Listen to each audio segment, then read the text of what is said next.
नमस्कार दोस्तों, cooking fooding Hindi channel में आप सभी का स्वागत है।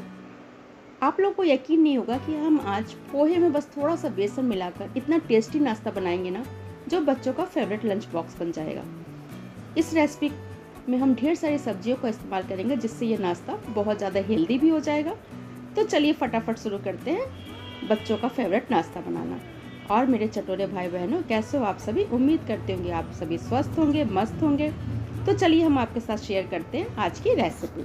लेकिन रेसिपी शुरू करने से पहले आप सभी से रिक्वेस्ट है कि यदि मेरी वीडियो थोड़ी सी पसंद आएगी तो प्लीज़ वीडियो को लाइक कर दीजिएगा, क्योंकि जब आप एक लाइक करते हैं ना तो हमें बहुत सारा मोटिवेशन मिलता है।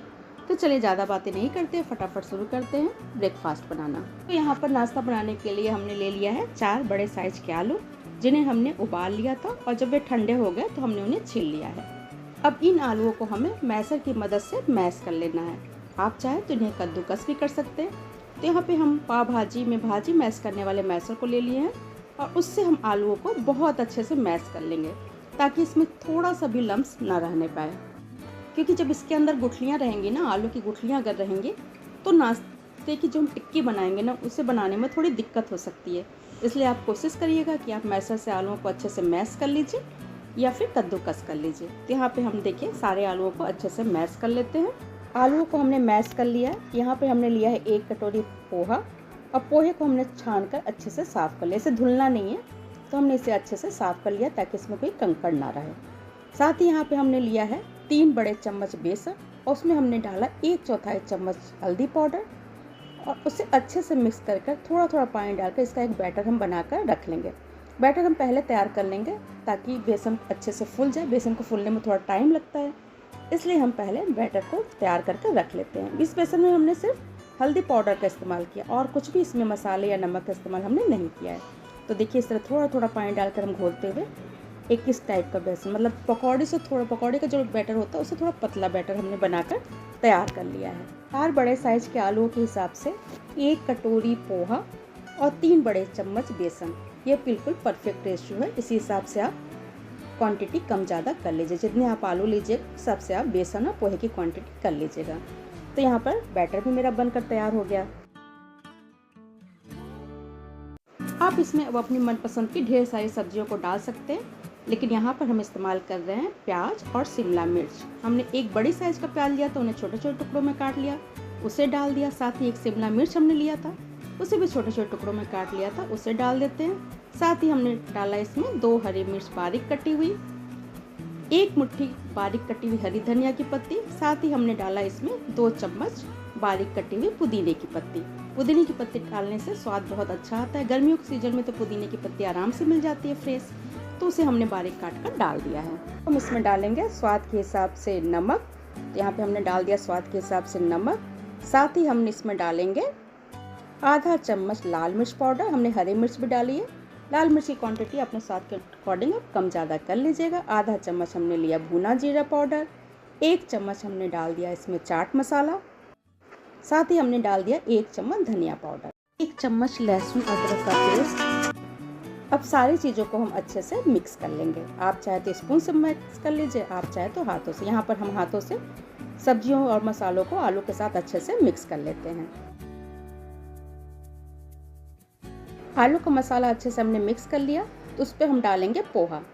इसीलिए हमने पोहे को भिगोया नहीं था, क्योंकि जो आलू में पानी का हिस्सा होता है ना, उसमें पोहा अच्छे से फूल जाएगा। तो आलू के साथ पोहे को हम बहुत अच्छे से मिक्स करेंगे और 15 से 20 मिनट के लिए इसे कवर कर रेस्ट करने को रख देंगे, ताकि पोहा आलू के साथ अच्छे से मिक्स हो जाए और फूल जाए। आलू का जो मॉइस्चर होता है ना, उससे पोहा बहुत अच्छे से फूल जाएगा। अगर आप भिगो के पोहे का इस्तेमाल करते तो मैसी सा हो जाता है, इसलिए हमने सूखे पोहे का इस्तेमाल किया। अब इसे हम कवर कर 15 से 20 मिनट के लिए छोड़ देते हैं। तो यहाँ पर पोहे को रेस्ट करते हुए 20 मिनट हो गए हैं। देखिए बैटर भी बहुत ड्राई सा हो गया है। एक बार हम इसे अच्छे से और मिक्स कर लेते हैं, और अब हम इसमें डालेंगे बेसन वाला बैटर। तो ये जो ड्राई सा पोहा है ना, वे उस बेसन के जो बैटर को इसमें मिलाएंगे तो ये अच्छा सा डो बनकर तैयार हो जाएगा। तो चलिए इसमें हम मिलाते हैं बेसन वाला बैटर। तो यहाँ पर हमने 3 चम्मच बेसन का जो बैटर तैयार किया था उसको डाल दिया, और सारे बैटर को हम इसमें डालकर अच्छे से मिक्स कर लेंगे। बैटर हमारा बहुत ज़्यादा देखिए पतला नहीं था, बस जैसा पकौड़ी का होता है उससे हल्का सा पतला था। अब सारी चीज़ों को जब हम मिक्स कर लेंगे ना, तो ये बहुत अच्छा डो बनकर तैयार हो जाएगा। तो यहाँ पर हम सारी चीज़ों को अच्छे से हमने मिक्स कर लिया है। तो चलिए यहाँ पर हमारा डो बनकर तैयार हो गया है।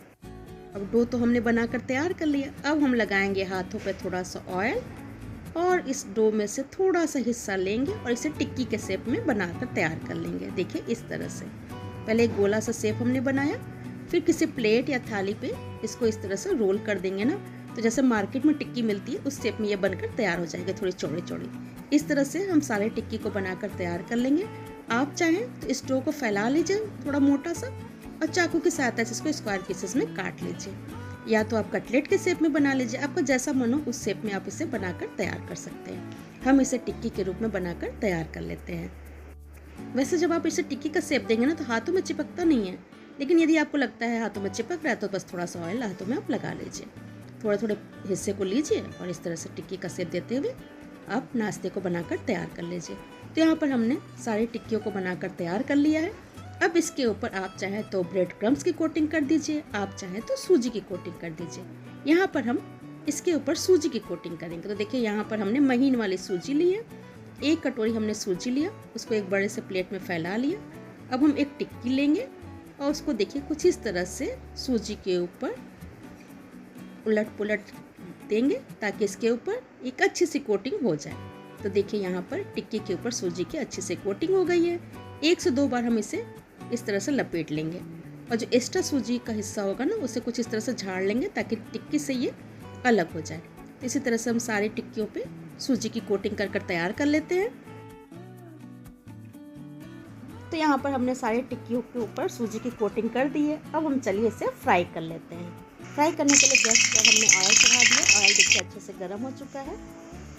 हमने हाई फ्लेम पे ऑयल को अच्छे से गर्म कर लिया। अब हम गैस का फ्लेम कर देंगे मीडियम और इसमें हम डालेंगे तैयार टिक्की को। पहले हम एक टिक्की को डालकर देख लेते हैं कि ये फट तो नहीं रही है, फिर बाद में हम बाकी की बची हुई टिक्कियों को डालकर फ्राई करेंगे। टिक्की डालने के बाद जब एक साइड से ये सिक जाएगी तो हम इसे पलट कर दूसरे साइड से फ्राई करेंगे। तो बहुत ही आसानी से पलट जाती है। मीडियम टू हाई फ्लेम पे हम इस टिक्कियों को गोल्डन ब्राउन होने तक फ्राई कर लेते हैं। पलटी की सहायता से हल्का हल्का ऑयल हम टिक्की के ऊपर डालते जाएंगे। यहाँ पर देखिए टिक्की गोल्डन ब्राउन हो गई है तो हम उसे निकाल लेंगे और बाकी की बची हुई टिक्कियों को भी हम इसी तरह से फ्राई करके रख लेंगे। तो नहीं है कि आप इन टिक्कियों को डीप फ्राई करें, आप सैलो फ्राई भी कर सकते हैं। आप चाहे तो सैलो फ्राई करिए, आप चाहे तो डीप फ्राई कर लीजिए। तो हमने सारी टिक्कियों को देखिए फ्राई कर लिया और देखिए ये कितनी करारी क्रिस्पी बनी है। आवाज़ आप सुन रहे होंगे, बहुत ही क्रिस्पी टिक्की बनकर तैयार हुई है। आप इसे टोमेटो केचप या चटनी के साथ सर्व करिए। आप इस टिक्की का इस्तेमाल बर्गर बनाने के लिए भी कर सकते हैं। बहुत ही करारी क्रिस्पी चटपटी सी पोहे की टिक्की बनकर तैयार हो गई है। आप इसे गर्मा गर्म ग्रीन चटनी के साथ सर्व करें। ये खाने में बहुत ज़्यादा टेस्टी होती है। अब इसमें चूँकि सब्जियां भी होती हैं तो इसलिए बहुत ज़्यादा हेल्दी भी होती है।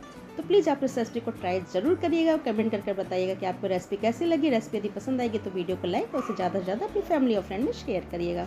चैनल को सब्सक्राइब करना बिल्कुल नहीं भूलिएगा। सब्सक्राइब करने के बाद सब्सक्राइब बटन के बगल में बेल आइकन है, उसे प्रेस कर दीजिएगा ताकि मेरी आने वाली हर वीडियो की नोटिफिकेशन आपको मिलती रहे। तो फिर मिलते हैं नेक्स्ट वीडियो में नेक्स्ट रेसिपी के साथ। Bye bye, take care.